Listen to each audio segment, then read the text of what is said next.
네, 경제 현안을 좀 쉽게 풀어보는 시간입니다. 경제 읽기 시작합니다. 다양한 경제 이슈들 김광석 한양대학교 겸임교수와 함께 짚어보겠습니다. 어서 어서 오십시오. 오세요. 네, 안녕하세요. 예, 미국 연준이 기준금리 4번 연속 동결을 했습니다. 네, 지금 이번까지 FOMC의 이번까지 동결은 어느 정도 예상이 된 거죠? 네, 시장에서 거의 100% 예. 금리 인상 없을 것이다. 또 당장이나 하진 못할 것이다. 예. 그러니까 금리 동결을 뭐 상당 기간 유지할 것이다.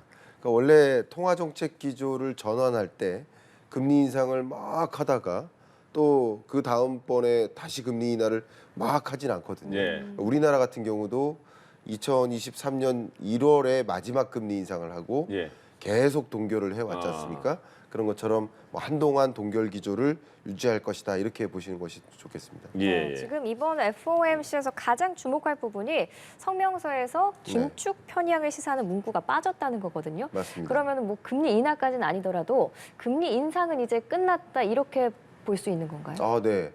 제가 한 1년 동안 가장 피곤한 8일이 있는데 예. 바로 FMC 회의 있는 날입니다. 아, 예. 이 해석해야 되니까. 그렇죠. 밤새. 새벽 이제 4시에 예. 성명서가 발표되는데 지난 성명서와 어떤 차이가 있는지를 좀 눈여겨 봅니다. 예.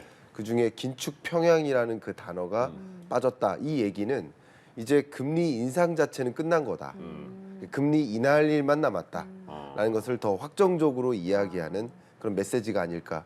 추가적인 금리 인상은 없고 예. 금리 인하는 당장 있지는 않는 어쩌면 동결 기조를 또 상당 기간 유지할 수 있겠구나 예. 하는 그런 실마리를 가져가는 그런 표현이라고 볼 수 있을 것 같아요. 원래 그 FOMC 의사로 보면 그렇게 딱 해석해야 될 만한 그런 문구가 한두 개씩 들어갑니까? 매번 회의 때마다? 네, 그렇습니다. 어. 미국 경기가 불안하다든가 예. 아니면 뭐 굉장히 유명한 문구가 있는데 네. The U.S. banking system is sound and resilient. 이게 뭐냐면 예. 미국의 금융 시장은 매우 탄탄하다.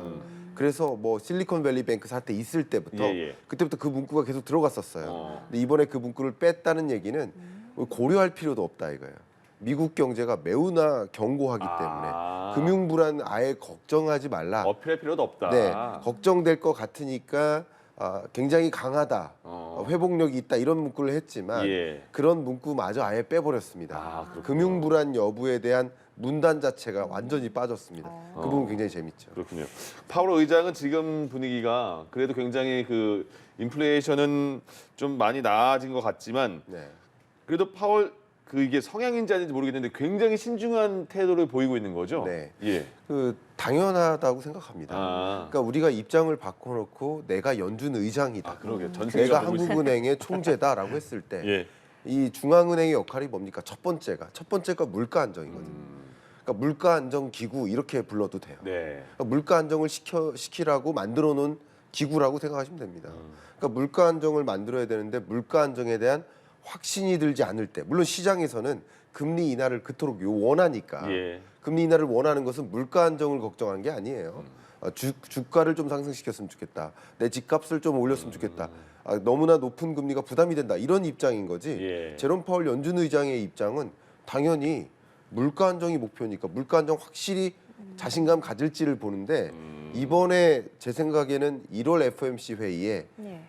가장 중요한 문구 하나를 골라라. 예. 그러면 greater confidence 이 단어를 꼽고 싶어요. 저는 greater confidence라는 단어가 등장했거든요. 예. 이게 뭐냐면 물가가 확실히 안정이 됐다라는 더 충분한 어떤 자신감이 생겼을 때 그때 금리를 인하하겠다라는 거예요. 그러니까 지금 물가가 이제 안정되고 있는 거 아니냐, 곧 물가 안정될 것 같지 않습니까? 네. 이 정도면 충분한 거 아닙니까? 라고 표현하는 것은 시장의 목소리지만 연준 입장에서는 예. 확실히 물가가 잡혔다라는 그 사인을 다 보고 나서 금리를 인하하겠다, 실수하지 않겠다라는 예. 표현인 거죠. 네. 지금 시장의 목소리라고 말씀을 해주셨는데 시장의 목소리로는 이전에는 뭐 3월 금리 인하설이 유력했었는데 이번에는 약간 5월로 좀 기조가 바뀐 것 같아요.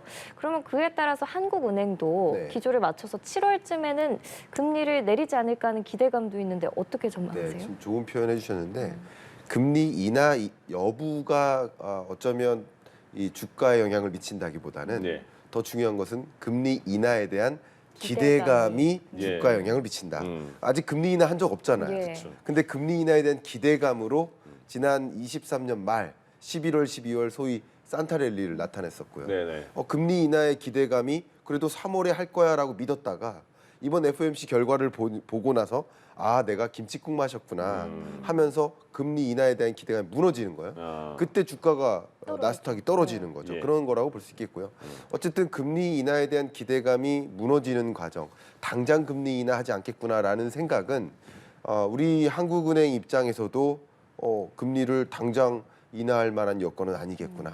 먼저 선제적으로 미국이 금리를 동결하는데 먼저 인하할 만한 자신감은 사실 없기도 더 하거든요. 벌어지니까 차이가 격차가 더 벌어지니까 그런 것들이 좀 두렵기 때문에 우리가 독단적으로 선제적으로 금리를 인하할 만한 여건은 조성되지 않는구나. 그러니까 우리나라의 금리 인하 시점도 당장 오지 않겠구나. 이렇게 예. 생각하시면 도움이 되겠습니다. 우리나라는 김치국 먹는다는 표현을 쓰는데 미국은 네. 뭐 먹어요? 너무 과한 기대감, 과도한 기대감, 그러니까 음식에 네. 대해서 임식에 대해서 우리 김치국 먹는다는 표현을 쓰는데 네. 미국은 한번 생각해봐야겠네. 뭐 그런 차가운 표현이 숯불을 먹는다 뭐가 있는지 예. 궁금해서. 예. 그거 한번 생각해봐야겠네요. 알겠습니다. 그런 표현이 여쭤봤습니다. 뭐가 자, 있는지. 숙제를 하나 드리면서 예. 이제 3월 기대감 없어졌고 5월 기대감 이제 또 하반기에 내릴 거라는 그런 되게 미뤄지는 그런 기대감까지 있습니다. 네. 예측이 나오고 예. 있는데 그런데 이런 상황에서 FOMC 이런 결정에 대해서 미국 뉴욕 증시는 하락했고 우리 증시는 조금 더 다시 2,500선 회복했다고 하던데 네.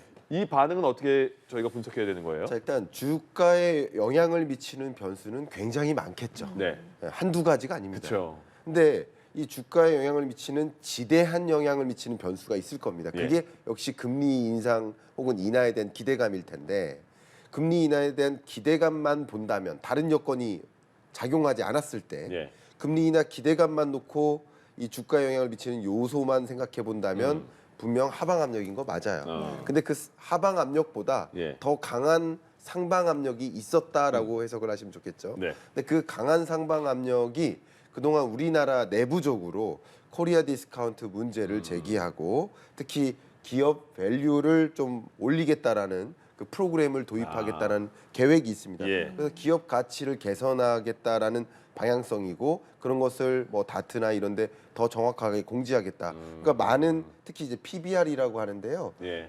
상대적으로 저평가를 받고 있는 그런 기업들이 그러면 이제 기업 가치 밸류를 끌어올리는 그런 과정에서 상당한 기대가 되겠구나 하면서 그런 종목으로 좀 주식 비중이 늘어나는 그런 움직임 때문에 주가가 좀 상승하는 흐름이라고 볼 수 있겠습니다. 네, 이제 예. 우리나라 경제도 한번 살펴보겠습니다. 네. 지난달 우리나라 수출이 무역 수지 3억 달러 흑자를 기록했거든요. 네. 특히 수출은 지난해 10월부터 4개월 연속 상승세를 기록했는데 네. 그러면 이런 지표를 봤을 때 경기가 회복되고 있다 이렇게 좀 확신을 해도 될까요? 확신이라는 표현은 좀 어렵지만 예.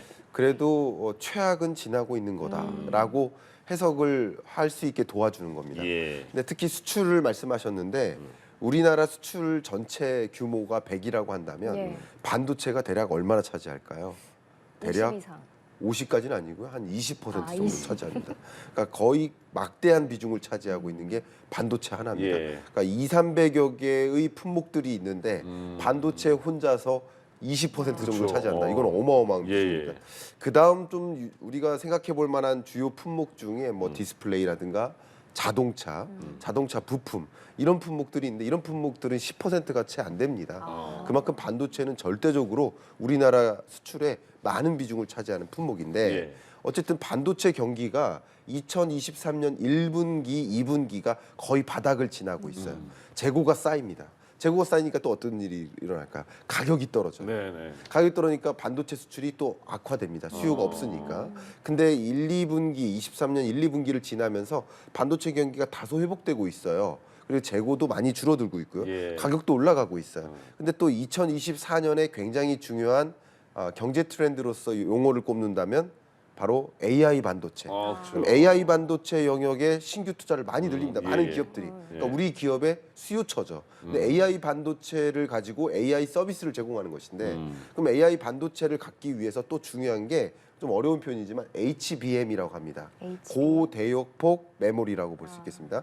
이 고대역폭 메모리 반도체에 있어서 우리나라 삼성전자와 SK 하이닉스가 예. 세계 시장의 약 95% 이상을 차지합니다. 아, HBM 영역. 예, 예. 그러니까 이런 영역을 중심으로 반도체 수요가 늘어나다 보니까 우리나라 수출이 전반적으로 같이 늘어난다. 예. 근데 이것을 좀 확신을 갖기 어려운 게 네. 반도체 나홀로 회복이라고도 볼 수 있어요. 아, 반도체. 나머지 영역이 따라서 같이 회복되는 게 아니라 그래서 만약에 반도체 수출이 만약에 혹시 꺾이면 예. 또 기대했던 회복이 어려워질 수도 있기 때문에 확신이라는 표현을 쓰긴 어렵지만 그러네요. 어쨌든 반도체 우리에게 중요한 이 산업만이라도 예. 회복되는 모습을 보이니까 좀 다행이다라는 표현을 해볼 수 있을 것 같습니다. 중국과의 관계 때문에도 그랬고 좀 중국에 대한 수출도 걱정이 많은 부분이었는데 다시 좀 회복되는 분위기인 것 같아요. 네, 맞습니다. 그러니까 중국 경기도 예. 그러니까 어쩌면 23년 4, 4분기, 3, 4분기 정도가